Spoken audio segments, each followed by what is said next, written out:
ایک سوال ہے کہ کوئی بھی شخص چوری ڈکیتی کر کے یا رشوت لے کر کے یا حرام کی کمائی سے بہت زیادہ امیر دولت مند بن گیا ہے اور پھر وہ اسی مال سے لوگوں کو مدد کرتا ہے اور اسی مال سے حج بھی کرتا ہے، عمرہ بھی کرتا ہے، تو اس کو ثواب ملے گا یا نہیں ملے گا؟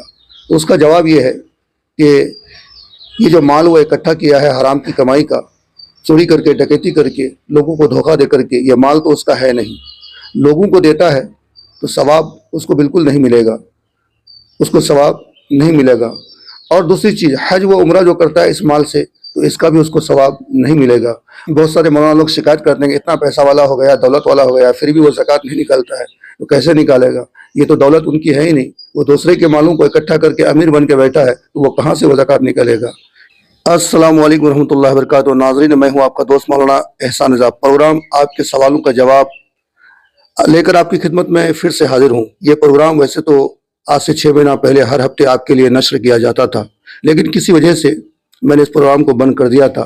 لوگوں کی فرمائش پر پھر سے میں اس پروگرام کو شروع کرتا ہوں۔ آپ بھی ہم سے کوئی دینی سوال کر سکتے ہیں، انشاءاللہ آپ کے سوالوں کا جواب ضرور دینے کی کوشش کروں گا۔ تو آج سب سے پہلے ہم جو مسئلہ بیان کریں گے وہ مسئلہ ہے وضو کا پانی پاک ہے یا ناپاک ہے۔ تو وضو کا پانی پاک ہے، لیکن اللہ کے نبی حضرت محمد صلی اللہ علیہ وسلم نے وضو کے پانی کو مساجد میں گرانے کے لیے منع کیا ہے۔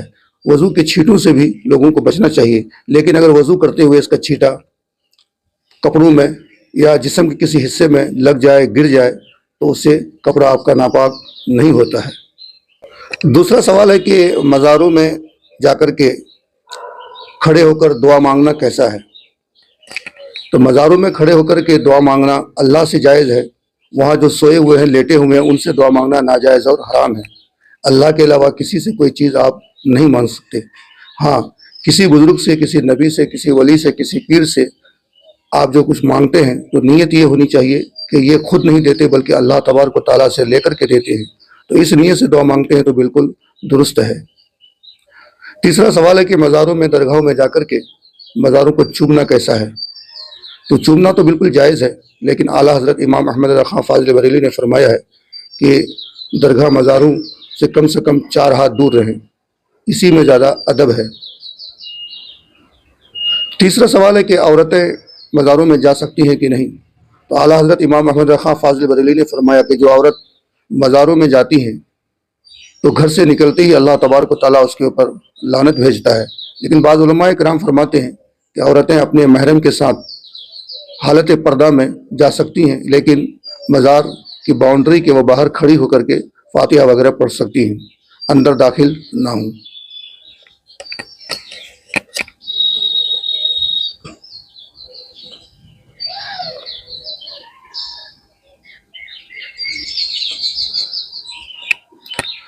ایک سوال ہے کہ کوئی بھی آدمی چوری ڈکیتی کر کے یا حرام کی کمائی سے ایک سوال ہے کہ کوئی بھی شخص چوری ڈکیتی کر کے یا رشوت لے کر کے یا حرام کی کمائی سے بہت زیادہ امیر دولت مند بن گیا ہے اور پھر وہ اسی مال سے لوگوں کو مدد کرتا ہے اور اسی مال سے حج بھی کرتا ہے، عمرہ بھی کرتا ہے، تو اس کو ثواب ملے گا یا نہیں ملے گا؟ تو اس کا جواب یہ ہے کہ یہ جو مال وہ اکٹھا کیا ہے حرام کی کمائی کا، چوری کر کے ڈکیتی کر کے لوگوں کو دھوکہ دے کر کے، یہ مال تو اس کا ہے نہیں، لوگوں کو دیتا ہے تو ثواب اس کو بالکل نہیں ملے گا، اس کو ثواب نہیں ملے گا۔ اور دوسری چیز، حج و عمرہ جو کرتا ہے اس مال سے، تو اس کا بھی اس کو ثواب نہیں ملے گا۔ اور ایک چیز بتا دوں کہ بہت سارے لوگ جو امیر بنے ہوئے ہیں حرام کی کمائی سے، ان کے اوپر بھی زکوٰۃ فرض نہیں ہوتی ہے، کیونکہ وہ مال ان کا خود کا نہیں ہے، بلکہ وہ دوسرے کے مالوں کو حرف کر کے آج جو امیر بنا ہوا ہے تو وہ اس کے اوپر زکوٰۃ کیسے واجب ہوگی؟ بہت سارے مدرسے کے مولانا لوگ شکایت کرتے ہیں کہ اتنا پیسہ والا ہے وہ بہت سارے مولانا لوگ شکایت کرتے ہیں کہ اتنا پیسہ والا ہو گیا، دولت والا ہو گیا، پھر بھی وہ زکوٰۃ نہیں نکالتا ہے، تو کیسے نکالے گا؟ یہ تو دولت ان کی ہے ہی نہیں، وہ دوسرے کے مالوں کو اکٹھا کر کے امیر بن کے بیٹھا ہے، تو وہ کہاں سے وہ زکوٰۃ نکالے گا؟ زکوٰۃ اس کے اوپر فرض ہوتی ہے جو مال حلال ہو، مال حرام پر زکوٰۃ فرض نہیں ہے۔ شرائط زکوٰۃ میں وہی ہے کہ جو مال حلال ہو اس کے اوپر زکوٰۃ فرض ہے، مال حرام پر زکوٰۃ فرض نہیں ہوتی ہے۔ اور ایک سوال ہے کہ کیا ہر مسلمان جنت جائے گا؟ تو بالکل ہر مسلمان جنت جائے گا، جو انہوں نے دنیا میں گناہ کیے ہیں تمام گناہوں کی سزا پانے کے بعد۔ اور ایک سوال ہے کہ ایک نماز اگر کوئی شخص جان بوجھ کے چھوڑ دیتا ہے، اس کی کتنی سزا ہے؟ تو کتابوں میں آیا ہے کہ جو شخص ایک نماز کو جان بوجھ کے چھوڑ دیتا ہے اللہ تبارک و تعالیٰ اس نماز کو چھوڑنے کی وجہ سے 80,000 برس تک اس کو جہنم میں رکھے گا. 80,000 برس تک. اللہ ہم سب کو نماز پڑھنے کی توفیق عطا فرمائے. تو ناظرین اگلے ہفتے پھر میں اسی پروگرام کو لے کر کے آپ کی خدمت میں حاضر ہوں گا. تو یہ پروگرام میں آپ سوال کر سکتے ہیں، خود اپنا کوئی بھی سوال ہو تو آپ اپنا سوال رکھیں. میں انشاءاللہ آپ کے نام کے ساتھ آپ کے سوال کا جواب آنے والے ہفتے میں ضرور دینے کی کوشش کروں گا. آج کے لیے اتنا ہی.